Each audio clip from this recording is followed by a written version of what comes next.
میرے گھر میں میری ایک ماں اور بہن رہتے ہیں۔ میرے باپ کا کچھ سال پہلے انتقال ہو گیا تھا۔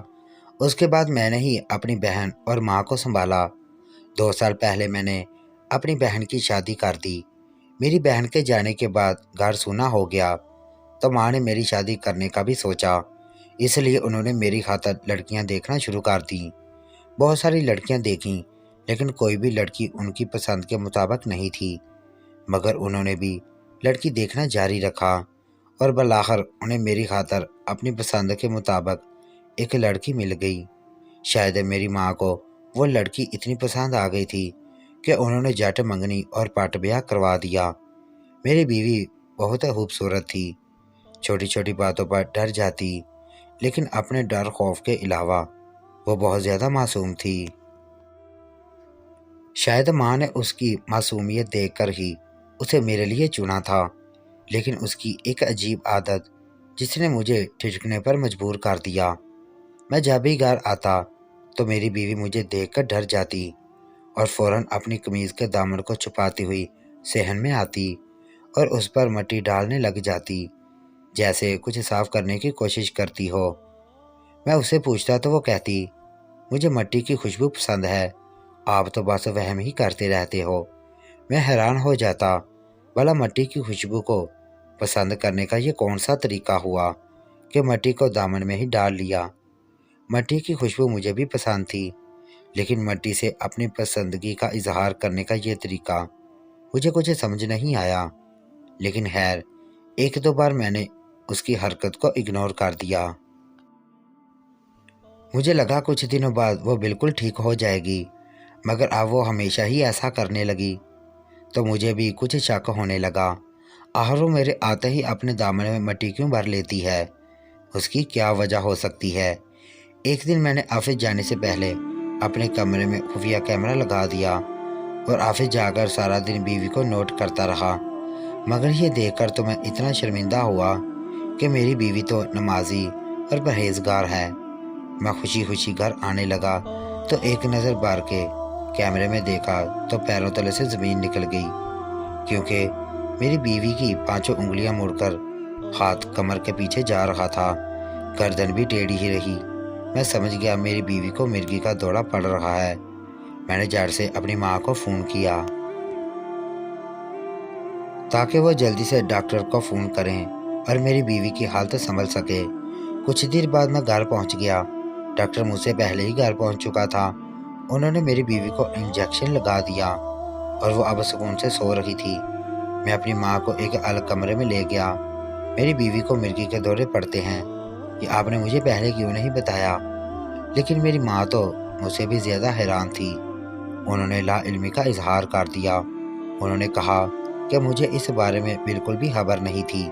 اگر مجھے اس بارے میں پتہ ہوتا تو میں کبھی بھی تمہاری شادی اس سے نہ کرواتی۔ میری ماں کے بگڑتے ہوئے دیکھ کر بھی میں حیران رہ گیا، کیونکہ آج تک تو وہ اس کی پسندیدہ بہو تھی۔ شاید نفرت اس کو مرگی کا دورہ پڑنے کا اثر تھا۔ میری ماں کو جھوٹ سے نفرت تھی اور میری بیوی کی بیماری کے بارے میں چھپائی گئی بات ماں جلدی بھولنے والی نہیں تھی۔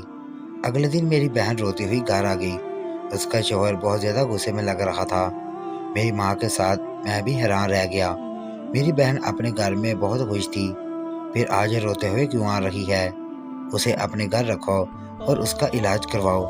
میرا بہنوئی یہ بول کر ہمارے گھر سے چلا گیا۔ میں اور ماں ساکت کھڑے رہ گئے۔ میری بہن روتے ہوئے اندر آ گئی۔ میری ماں نے پوچھا تو اس نے بتایا کہ وہ اپنی دوائی لینا بھول گئی تھی۔ میری بہن کو نیند میں چلنے کی عادت تھی۔ ویسے یہ عادت زیادہ خطرناک نہیں تھی۔ وہ نیند میں چلتے ہوئے اپنے کمرے سے نکل کر باہر صوفے پر سو جاتی تھی، کبھی کچن میں چلی جاتی تو کبھی کہیں جا کر بیٹھ جاتی۔ لیکن جب سے ہم اس کا علاج کروا رہے تھے تب سے اس کی بیماری پر قابو آنے لگی تھی۔ میری ماں کو اس کی بات سن کر غصہ آیا۔ تم نے دوائی لینا کیوں چھوڑ دی؟ آگے سے میری بہن روتی رہی۔ مجھے لگا میں بالکل ٹھیک ہو گئی ہوں اور اب یہ دوائیاں لینا فضول ہیں، اس لیے میں نے دوائی لینا چھوڑ دی۔ مجھے کیا معلوم تھا دوائی چھوڑنے کے بعد میری بیماری میری شادی شدہ گرہستی کے لیے عذاب بن جائے گی۔ میری ماں اسے اپنے کمرے میں لے گئی۔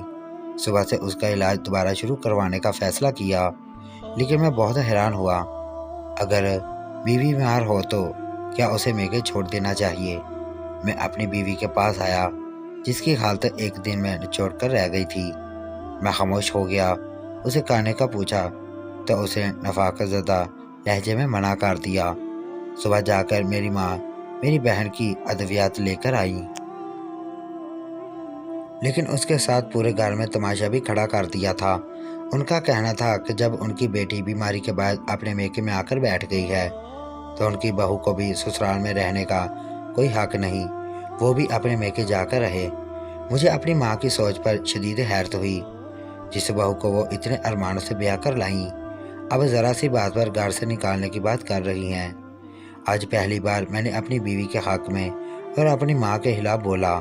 اس پر بھی مجھ پر رن مریدی ہونے کا لیبل لگ گیا، لیکن مجھے یہ بالکل بھی گوارا نہیں تھا کہ کسی ایک کے کیے کی سزا دوسرے کو دی جائے۔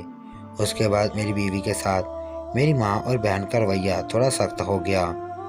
اس حال نکالنے کے لیے میں نے اپنے بہنوئی سے بات کرنا ضروری سمجھا، اور پھر میں نے اس سے بات کی اور اسے سمجھایا کہ اس طرح اپنی بیوی کے ساتھ سلوک نہیں کیا جاتا۔ اگر بیوی بیمار ہے تو اس کا علاج کروانے کی بجائے تم نے اسے گھر سے نکال کر میکے پہنچا دیا۔ اس طرح ہی اگر کرنا تھا تو میری بہن سے شادی ہی نہ کرتے۔ میری باتوں پر وہ تھوڑا شرمندہ ہوا اور 2 دنوں بعد میری بہن کو لے کر چلا گیا۔ میری ماں کچھ سکون میں آ گئی، اور جو میری بیوی کے ساتھ ان کا جو سخت رویہ تھا وہ تھوڑا سا بہتر ہو گیا، لیکن پہلے جیسی بات نہیں رہی تھی۔ وہ جیسے رشتوں میں کٹھاسانہ بولتے ہیں، شاید ہمارے گھر کے رشتوں میں بھی وہی کٹھاس آ گئی تھی۔ ان سارے جملوں میں وہ چیز بھول ہی گیا کہ میری بیوی اپنے دامن میں مٹی کیوں ڈالتی ہے۔ میری بہن کے جانے کے بعد میں نے اس مسئلے کی طرف دھیان دینے کی ٹھانی۔ بھلا ایسی کیا وجہ ہو سکتی ہے کہ وہ اپنے دامن میں مٹی بھر لیتی؟ کیمرے میں بھی مجھے کچھ خاص نظر نہیں آیا۔ دوسرے تیسرے دن میں نے کیمرے میں اس کی ایک ایک حرکت کو نوٹ کیا، لیکن مجھے ایسی کوئی چیز نظر نہ آئی جس سے میں یہ جان پاؤں کہ آخرکار وہ اپنے دامن میں مٹی کیوں ڈالتی ہے۔ میرے پریشانی حال سے رسوا ہوتی جا رہی تھی، کیونکہ میں سارا دن کیمرے میں اس پر نظر رکھتا تو وہ نارمل ہوتی۔ جیسے ہی میں گھر پہنچتا تو وہ اپنے دامن میں مٹی ڈالنا شروع کر دیتی۔ تھک ہار کر ایک دن میں نے اس سے پوچھا کہ آخرکار تم اصل وجہ کیوں نہیں بتاتی؟ کیوں تم میرے آتے ہی اپنے دامن میں مٹی بھر لیتی ہو؟ بدلے میں وہ رونے لگی اور مجھ سے کچھ نہ پوچھنے کا بولنے لگی۔ اس کے رونے سے میں بھی گھبرا گیا۔